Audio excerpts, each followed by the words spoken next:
Video शुरू करने से पहले आप हमारे चैनल को सब्सक्राइब करें और साथ ही बेल आइकन घंटी को प्रेस करें ताकि हमारे वीडियो का नोटिफिकेशन आपको मिल सके। और अगर वीडियो अच्छा लगे तो एक लाइक करें। यह 10वीं कक्षा के क्षितिज बुक का पहला अध्याय है जो कि सूरदास जी के द्वारा रचित है।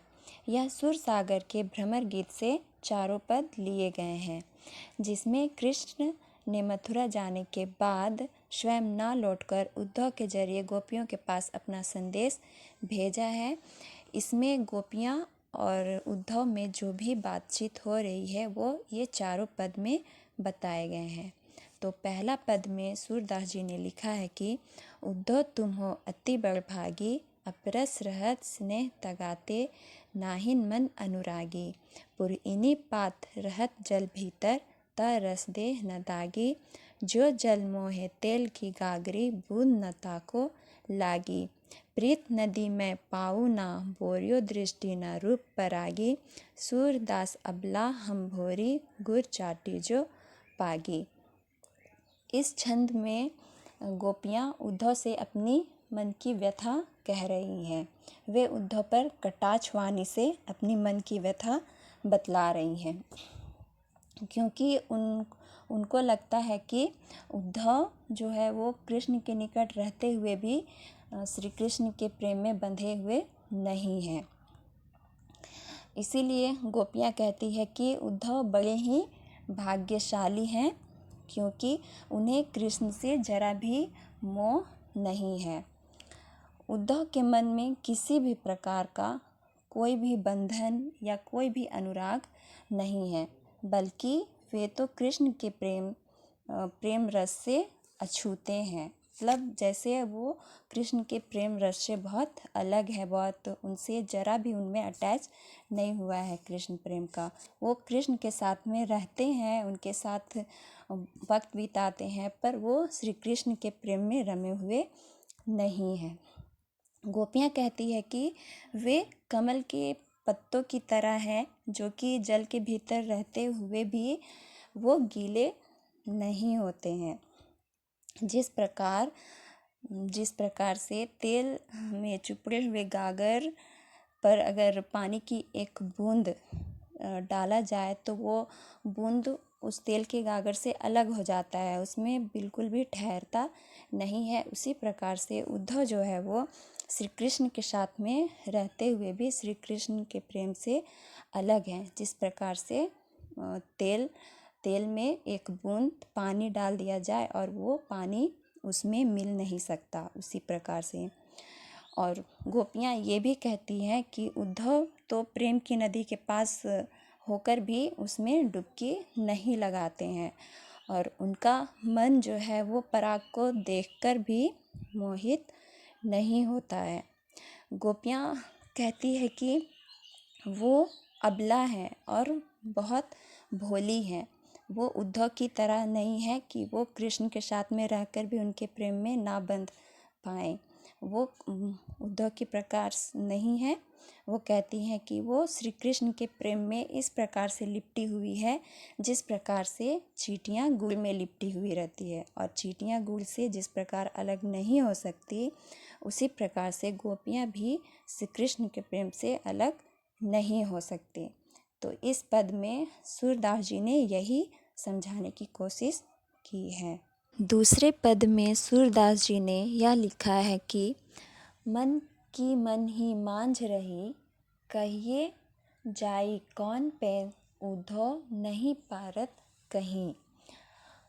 इस लाइन में सूरदास जी यह बतलाना चाहते हैं कि गोपियाँ जो है वे कहती हैं कि वे अपने मन के दर्द को व्यक्त करना चाहती है, अपने मन के दर्द को बतलाना चाहती है, किसी के सामने अपने मन की बात को रखना चाहती है, पर वो ऐसा नहीं कर पाती है। वो किसी के सामने अपने मन की बात को व्यक्त नहीं कर पाती है, बल्कि उसे अपने मन में ही दबाने की कोशिश करती है, और इसीलिए वो उद्धव से अपनी मन की व्यंगना करती है। अगले लाइन में है, अवधि आधार आस आवन की, तन मन बिथा सही, अब इन जोग सदेशनी सुनी सुनी बिरहिनी बिरह दही।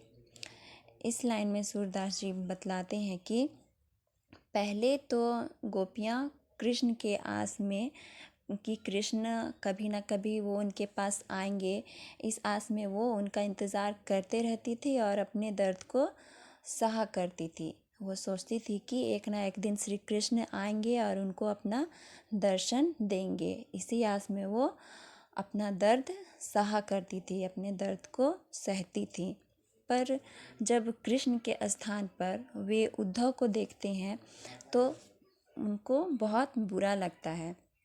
कृष्ण के स्थान पर जब उद्धव आए तो वे अपनी मन की व्यथा किसी योगिनी की तरह से जला रही थी।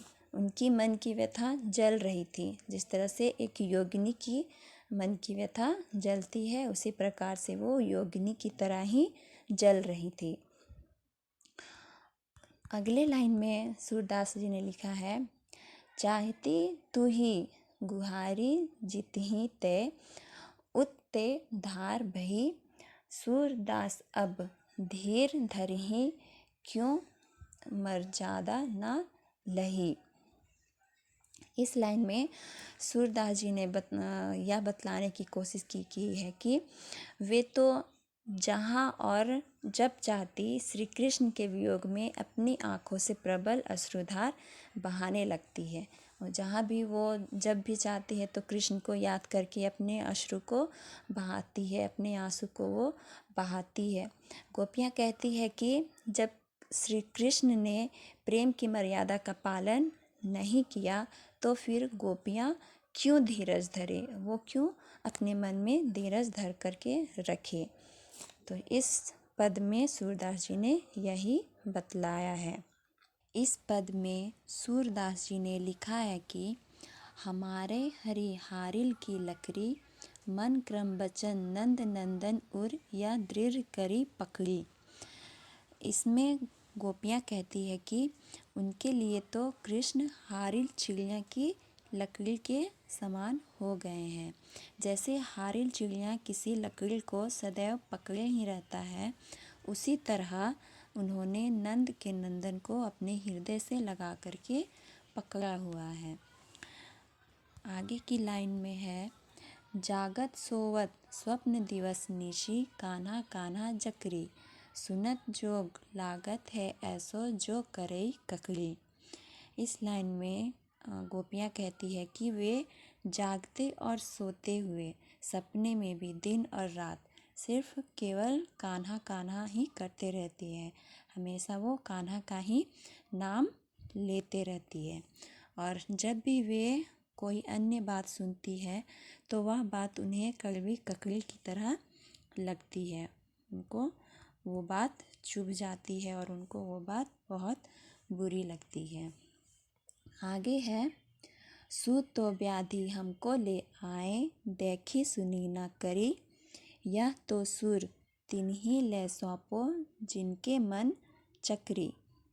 इसमें गोपियाँ कहती है कि कृष्ण तो उनकी सुध लेने कभी नहीं आए, उनकी हाल चाल पूछने कि वो किस प्रकार है ये जानने कृष्ण कभी नहीं आए, बल्कि उनको अपना प्रेम का रोग लगा करके चले गए।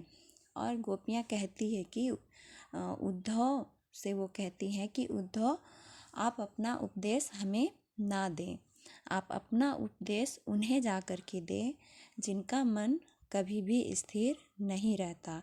हमारा मन तो एक स्थान पर स्थिर है और वो है श्री कृष्ण का प्रेम। गोपियाँ यही कहती है कि उनका मन कृष्ण के प्रेम में हमेशा अचल है और उनका प्रेम इधर उधर कहीं नहीं जाता, उनका मन कभी नहीं भटकता। इसीलिए वो उद्धव से कहती हैं कि अपना उपदेश उन्हें ना दे, किसी और को जा कर के दे।